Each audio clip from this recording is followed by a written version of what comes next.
শরীফের ২য় খণ্ডের ভিতরে বিভিন্ন যুদ্ধের ইতিহাস ইমাম বুখারী উল্লেখ করেছে। মুমিন রে, মুসলমানেরা ভালো করে শোনো, আমার নবীকে সাহাবীরা কেমনভাবে ভালোবাসে। আল্লাহ কয়, নবীকে উম্মত বেশি দিলাম, উম্মত জীবন দিবি কিন্তু আপনার গায়ে আঘাত করতে দিবে না। পৃথিবীতে উম্মত থাকবে যতদিন, আপনার নাম থাকবে ততদিন। আরে মুমিন শোনো, বদরের যুদ্ধে আপনি আমি সবাই জানি, বদরের যুদ্ধে মুসলমানদের সংখ্যা বেশি ছিল না গো, মাত্র ৩১৩ জন ছিল। অপরদিকে বেঈমানদের সংখ্যা ছিল হাজারের চাইতে বেশি। কিন্তু মুমিনদের উপরে বদরের প্রান্তরে আল্লাহ আসমান থেকে গায়বী সাহায্য পাঠায়, এমনভাবে মুমিনদেরকে বিজয় দিয়েছে। ইসলামের প্রথম যুদ্ধেই মুসলমানেরা বিজয়ে চিনিয়ে আসছে, বেঈমানেরা পরাজয় বরণ করছে। শুধু পরাজিত হয়েছে তা না রে মুমিন, ইসলামের জঘন্যতম দুশমন তার নাম ছিল আবু জাহাল। আবু জাহাল বদরের যুদ্ধে পরাজিত হয়ে গেল। শুধু আবু জাহাল তা না, আবু জাহেলের সঙ্গপঙ্গ যারা ছিল ৭০টা কাফের দুনিয়াতে জাহান্নামের টিকিট নিয়ে বদরের প্রান্ত থেকে তারা দুনিয়া থেকে বিদায় নিয়ে গেল। কিন্তু আবু জাহাল বদরের যুদ্ধে চলে যাওয়ার পরেও তার চেলা মুন্ডারা দুনিয়াতে রয়ে গেল। আবু জাহেলের সঙ্গপঙ্গরা পলাশি বদরের যুদ্ধকে কেন্দ্র করি পরাজিত সেই শত্রু বাহিনী আবার আমার নবীকে দুনিয়া থেকে বিদায় করে দেওয়ার উদ্দেশ্যে, আল্লাহর হাবিবকে পৃথিবী থেকে বিদায় করে দিবে এই উদ্দেশ্যে তারা আবার বদরের যুদ্ধের 1 বছরের পরে উহুদের ময়দানের দিকে রওনা করেছে। ইমাম বুখারী কিতাবুল মাগাজিতে এনেছে, বাংলা এসেছে, আমার নবীকে পর্যন্ত জানায় নাই, উদ্দেশ্য নবীকে না জানায় আমার নবীকে তারা দুনিয়া থেকে বিদায় করে দিবে রে মুমিন। আরে মুমিন, আমি আপনাদের কাছে জানতে চাই, বলুন তো দেখি নবীর ইজ্জত হেফাজত করবে কে? না, জবানটা বন্ধ রাখলে হবে না, একটু আওয়াজ করে বলতে হবে কে? আমাদের দেশীয় ভাষায় একটা কথা আছে, প্রবাদ বাক্য আছে, রাখে আল্লাহ মারে কে? মারে আল্লাহ, রাখে কে? আল্লাহ যদি কাউকে রাখতে চায়, পৃথিবীর সব মানুষ মিলে যদি মারতে চায় মারতে পারবে না। আবু জাহেলের সেই বাহিনী আবার আমার নবীকে দুনিয়া থেকে খতম করে দেওয়ার জন্যে নবীকে শহীদ করে দিবে, বিদায় করে দিবে, সাহাবীদেরকে বিদায় করে দিবে, ইসলামের আওয়াজ বন্ধ করে দিবে। আমার ভাইয়েরা, এই উদ্দেশ্য নিয়ে বদরের যুদ্ধের ঠিক 1 বছর পরে উহুদের ময়দানের দিকে রওনা করলো। ঘটনাক্রমে দেখা গেল আমার নবীকে আগে জানায়ও নাই। নবীজি যেই মুহূর্তে জানতে পারলেন, একটা কথা মনে রাখা দরকার, ইসলামে প্রতিশোধ নাই কিন্তু প্রতিরোধ আছে। কেউ যদি ইসলামের উপরে পাড়া দিয়ে আঘাত করে কথা বলে, প্রতিরোধ করা হলো ইমানি দায়িত্ব। আমার নবী যেমনে ভাবে তায়েফে মায়ের খাইছে, উহুদে মায়ের খাইছেন, কিন্তু আমার নবীজি আবার প্রয়োজনে বেঈমান কাফেরদের কেউ মার দিয়েছেন। কথা বলেন ঠিক কিনা? আরো জোরে বলেন। তাইলে সব সময় মনে রাখতে হবে, মুমিন যদি হও বাতিলকে ভয় পাইলে হবে না। হামজা খালিদ বিন ওয়ালিদের মতো বাতিলের সঙ্গে মোকাবেলা করতে হবে, মাথা নত করা যাবে না, ঠিক কিনা? আমাকে শহীদ করে সেই মিছিলে শামিল করে নিও। মারহাবা কন। আমাকে শহীদ করে সেই মিছিলে শামিল করে নিও। যেই মিছিলের নেতা আমির হামজা খুবাইব আলী আল্লাহর কাছে ছিল অতি প্রিয়, শামিল করে নিও। মারহাবা কন। ইসলামে যেমন মায়ের খাওয়া সুন্নত, আবার কখনো প্রয়োজন হলে মায়ের দেওয়াও। কথা কয় না, আমরা খালি মায়ের খাওয়াটা জানি দিতে, হ্যাঁ আমরা জানি না। এই শেষ করে দিচ্ছি, মনোযোগ লাগান, মনোযোগ, চোখের পানি আসবে। নবীজিকে জানায় নাই, খেয়াল করবেন, নবীকে জানাইছে না মারে লাইব? হ্যাঁ, এত সোজা। আমার নবীজি হচ্ছে খবর পাইলেন, নবীজি সঙ্গে সঙ্গে 1000-এর একটা বাহিনী আমার নবী তৈরি করলেন। নারাম নবী মক্কায় মায়ের খেয়েছি না, শুধু মায়ের খেয়েছি তা না, আমার নবীকে মক্কায় কাফেররা এত মারা মারছে রে। নবীজি কাবা শরীফের সামনে গিয়া পর্যন্ত দাঁড়ায় নামাজটা পড়তে পারতেন না। বেঈমান কাফের গুলি রহমতের নবী যার গায়ে মশা মাছি বসা হারাম, ওই নবী কাবার সামনে গিয়া যখন রুকুতে যাইতেন, আরবের মক্কার কাফির গুলি পোছা উঠেন, নারী বুড়ি গুলি আবার নবীজির পিঠ মুবারকে উঠায় দিত, এত পরিমাণ কষ্ট দিত। আবার নবীজি রুকু থেকে মাথাটা উঠাতে পারতেন না।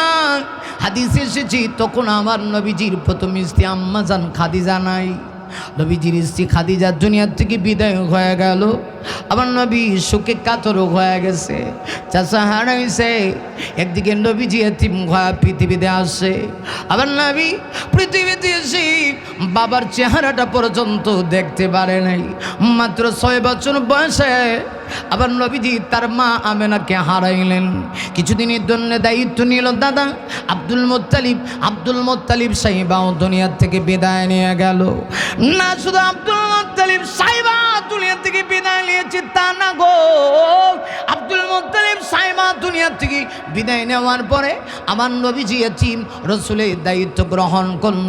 চাচা আবু তালেব দুনিয়া থেকে বিদায় নিয়ে গেল।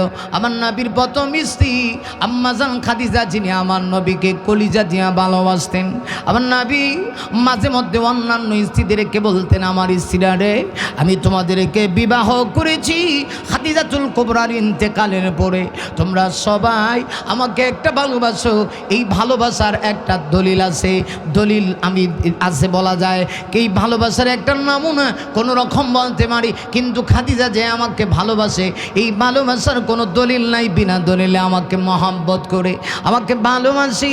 খাদিজা দুনিয়া থেকে বিদায় নিয়ে গেল, কেউ না। আবার নবী খালে কাবার সামনে গিয়ে নামাজ পড়ে আরবের বেঈমান কাফের গুলি পশা ওঠেন, নারী বুড়িগুলি আমার নবীর ফিট মুবারকে উঠায় দেয়। নবী নড়তে পারে না, চড়তে পারে না, কে সরাবে গো?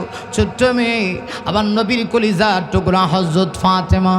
ফাতেমা মায়ের ইন্তেকালের সময় বলেছিল, মা মা আপনি কান্দেন না, আপনি দুনিয়া থেকে চলে যাওয়ার পরে আমার বাবার দায়িত্ব আমি পালন করব, বাবার পিছনে পিছনে আমি থাকবো, মক্কার কাফেররা আমার বাবার গায়ে আঘাত করতে দেব না।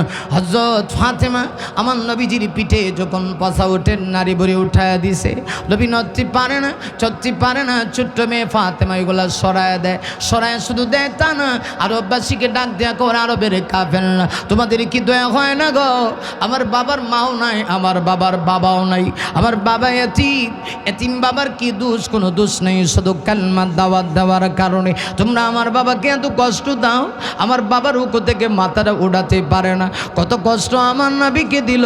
আমার নবী একটা পর্যায়ে মক্কা ছেড়ে মদিনায় গেলেন, বদরের যুদ্ধ হইল, মুসলমানদের বিজয় হয়ে গেছে।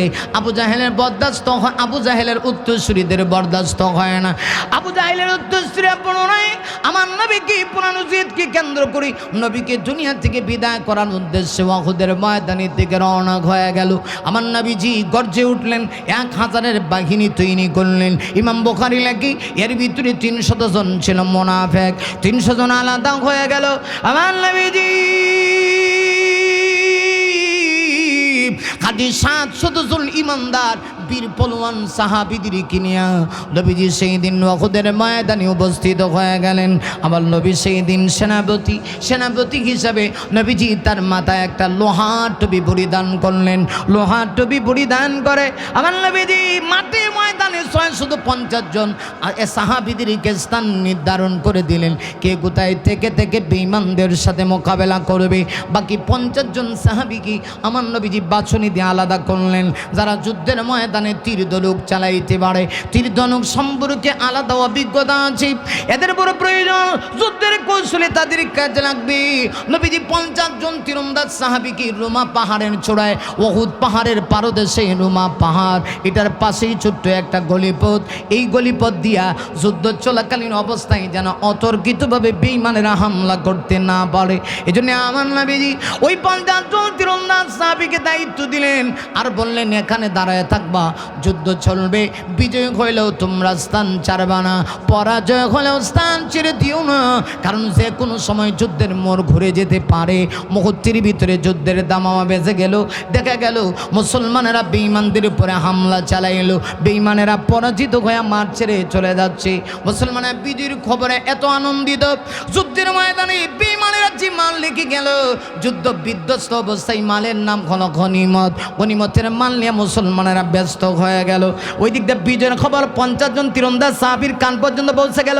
নবীজি আগে বললেন, না, সাবধান, স্থান চাইল না, বিজয় হইল স্থানে থাকবা, পরাজিত হইল স্থানে থাকবা, যতক্ষণ না আমি অর্ডার না করব স্থান চাইল না। এরা বিজয়ের খবর শুনে আর থাকতে পারল না। একদল সাহাবী চিন্তা করি বিজয় জিত হয়ে গেছে, এখানে আর তাই লাভ কি, ইচ্ছা করে না অনিচ্ছা বশত তাদের একটা খাতা হয়ে গেল। কিন্তু আল্লাহ রাব্বুল আলামিন যুদ্ধের মোড় ঘুরে দিলেন, বেঈমানেরা মাঠ ছেড়ে যাইতে আছে। কিছুক্ষণ গিয়ে আবার তারা আসে। হযরত খালিদ তখন মুসলমান ছিলেন না।